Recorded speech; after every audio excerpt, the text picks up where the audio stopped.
हरे कृष्णा। कार्तिक कृष्ण पक्ष अष्टमी तिथि को गोपाष्टमी के रूप में मनाया जाता है। इस दिन भगवान श्री कृष्ण ने गौचरण लीला आरंभ की थी। इस दिन बछड़े सहित गाय का पूजन करने का विधान है। प्रातःकाल उठकर स्नान आदि से निवृत्त होकर गौ की पूजा की जाती है। प्रातःकाल ही गौओं और उनके बछड़ों को भी स्नान कराया जाता है। गौ माता के अंगों में मेहंदी, रौली, हल्दी आदि के थापे लगाए जाते हैं। गायों को सजाया जाता है। प्रातःकाल ही धूप, दीप, पुष्प, अक्षत, रौली, गुड़, जलेबी, वस्त्र और जल से गौ माता की पूजा की जाती है और आरती उतारी जाती है।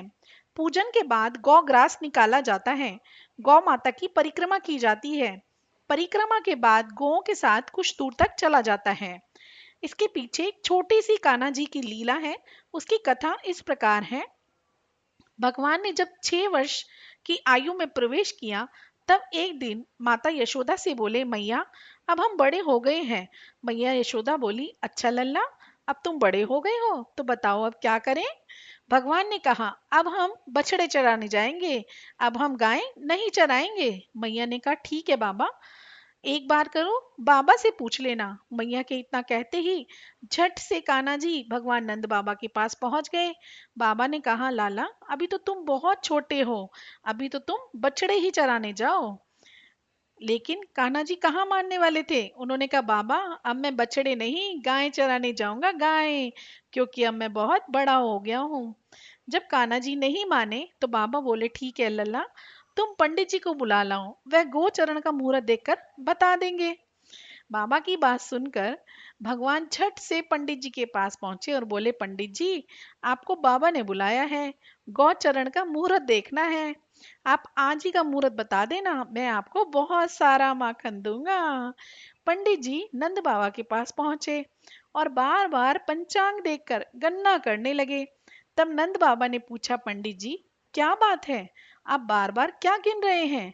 पंडित जी बोले, क्या बताएं नंद बाबा जी, केवल आज ही का मुहूर्त निकल रहा है, इसके बाद तो 1 वर्ष तक कोई मुहूर्त नहीं है। पंडित जी की बात सुनकर नंद बाबा ने भगवान को गौचरण की स्वीकृति दे दी। भगवान जो समय कोई भी कार्य करें वही शुभ मुहूर्त बन जाता है।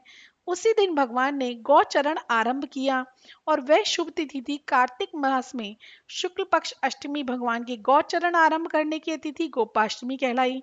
माता यशोदा ने अपने लल्ला का श्रृंगार किया और जैसे ही पैरों में जूतियां पहनाने लगी तो लल्ला ने मना कर दिया और बोले, मैया यदि मेरी गौएं जूतियां नहीं पहनती तो मैं कैसे पहन सकता हूँ। यदि पहना सकती हो तो उन सभी को जूतियां पहना दो, तभी मैं पहनूंगा। भगवान जब तक वृंदावन में रहे भगवान ने कभी पैरों में जूतियां नहीं पहनी। आगे आगे गाय और उनके पीछे बांसुरी बजाते हुए छोटे से कान्हा जी, उनके पीछे बलराम और श्री कृष्ण के यश का गान करते हुए ग्वाल गोपाल। इस प्रकार से विहार करते हुए भगवान ने उस वन में प्रवेश किया। तब से भगवान की गौचरण लीला का आरंभ हुआ। जब भगवान गौएं चराते हुए वृंदावन जाते, तब उनके चरणों से वृंदावन की भूमि अत्यंत पावन हो जाती। वह उन गायों के लिए हरी भरी घास से युक्त एवं रंग बिरंगे पुष्पों की खान बना दिया करते थे।